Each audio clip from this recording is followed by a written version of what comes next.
is up? Hopefully you guys are having a wonderful day. Back here with some more RE4 gameplay for you. And I know it's been a long time since I posted any video talking about anything Resident Evil related. I think over a month. But that's what happens when you have so many other games coming out all at the same time. And I'm trying to rush to play them and enjoy them, which I have been enjoying it. And I will not lie to you, I do like the fact that we haven't really gotten anything major in terms of Resident Evil Requiem news, talking about the game. I know we have a New York Comic Con going on right now, but from what I heard, more than likely, probably nothing too major is going to be introduced. Because I know at the Tokyo Game Show, a lot of people were expecting something major, and they just kind of showed off the same thing over and over and over again. I was like the one person happy about it, because I'm like, well, that's good. That gives you more time to play everything else, not to worry about talking about non-stop Resident Evil Requiem and stuff, because whenever they release information, obviously we'll be here for it, but I wasn't complaining then. I know a lot of people were mad and upset about that. I was not one of them. However, I do want to talk about something, because there was an article, I'd say about a week ago, that came up talking about Resident Evil Requiem in terms of the director talking about the fear and the horror aspects of the game, and going on about how because they've made so many of these games with Resident Evil, they don't know if the game is scary anymore, and that's why they need people to playtest to let them know. And a lot of people were responding accordingly, saying that, oh, this is a big deal, this is a problem. They don't know it's scary. This game might turn into an action off-rail shooter, or whatever the case they were doing to exaggerate it. And some people were saying, you know, it's not that big of a deal. It's not an issue at all. And at first I was thinking maybe I would talk about it, but at the time I didn't.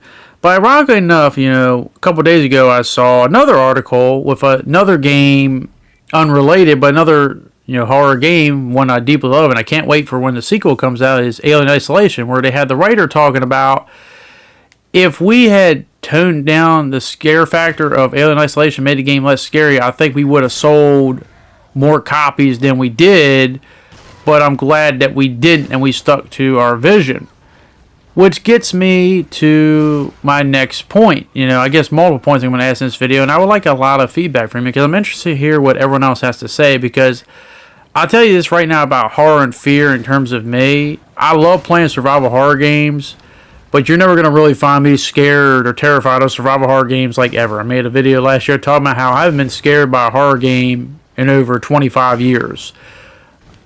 My first one and my only one ever was the original Dino Crisis when it came out, but only because it was my first time playing a horror game, and I'm not used to that type of genre playing that and what to expect. But as you get older and more experienced, you kind of learn how things go, and you kind of can see things happen before they happen.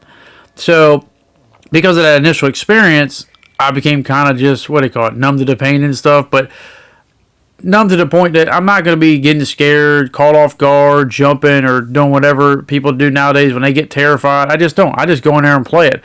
I remember I was always laughing when people were playing Resident Evil 2 Remake and they were getting terrified of Mr. X. I was basically sitting there thinking, hey, isn't there an achievement for shooting his hat off his head? You know, let's get that first and let's go. I was interested to see how the mechanics worked around him and stuff. I wasn't terrified. But once again, I admit, I disqualify myself when it comes to fear. I don't get scared of stuff. But my question to you all is this. Does fear and being scary, does that push people, maybe not necessarily you, the person who buys these things, but does that push the average person away more or less? Because basically what the writer was implying is that if games were too scary, then people don't want to play it.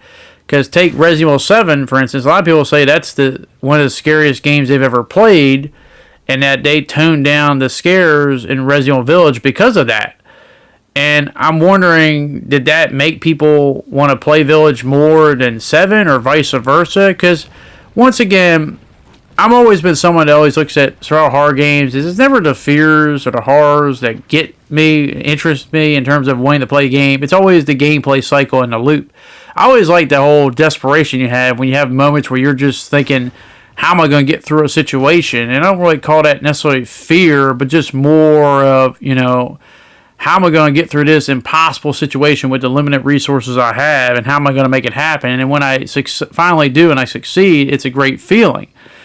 But in terms of like being scared and terrified, a lot of people, I think, honestly, I don't think people want to play games that terrify them as much as they want to play games that are fun.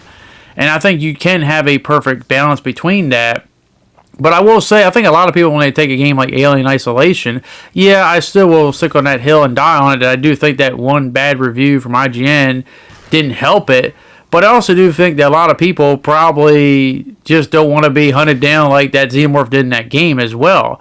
But when it comes to Resident Evil, I don't think being scary has anything to do with it being successful or a good Resident Evil game. So I'll just be honest with you, Resident Evil games have never even come close to scaring me in the slightest. In fact, they kind of excite me in a way. You know, they kind of get me all excited and eager to play one, because the number one thing about a Resident Evil game is the addicting gameplay loop and the replayability.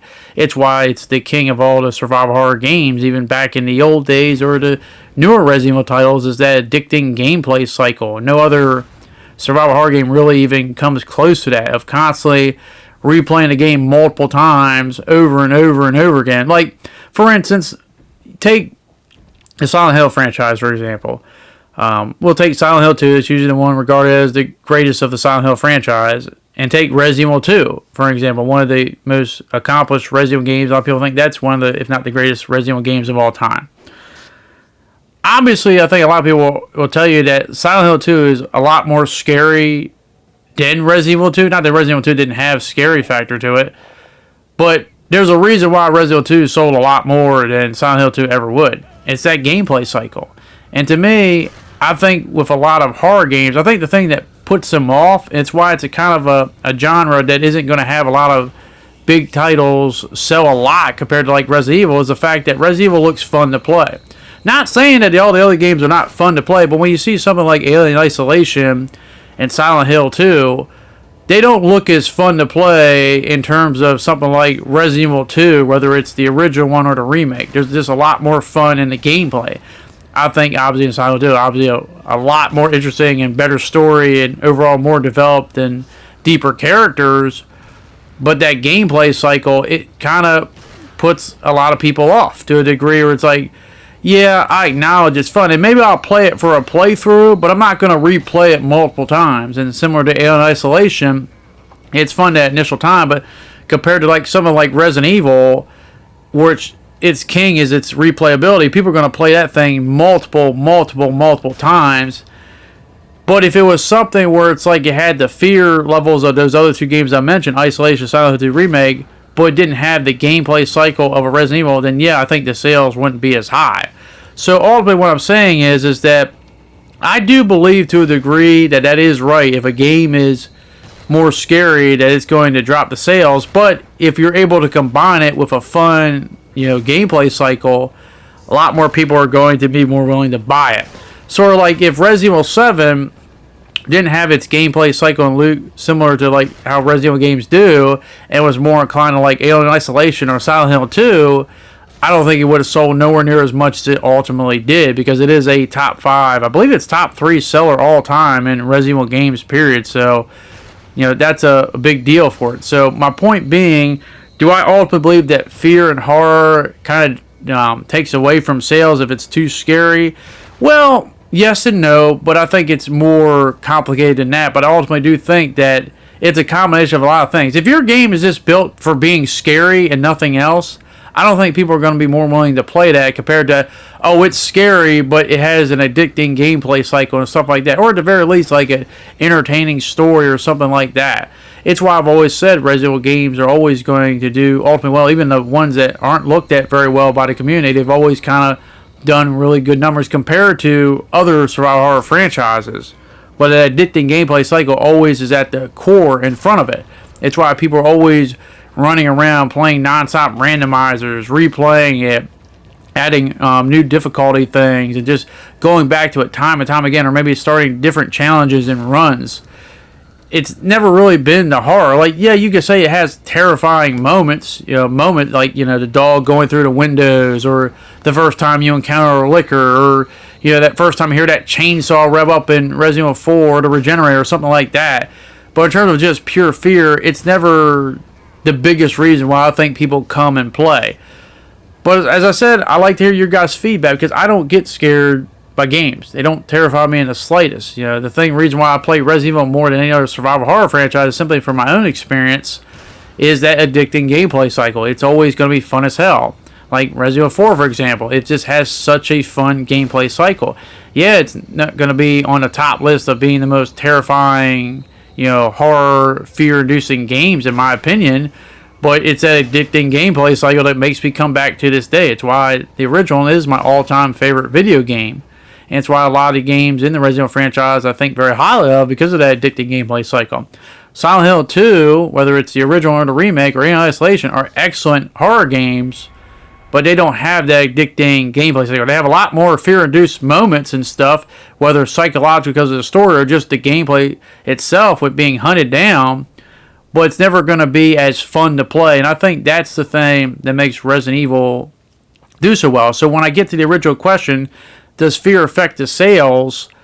I believe Resident Evil has a perfect balance of it. It has elements of fear, but never goes full-on fear mode. It's always going to have that gameplay cycle that gets people to play, regardless of what the perspective of the camera is, and that's what people love about it.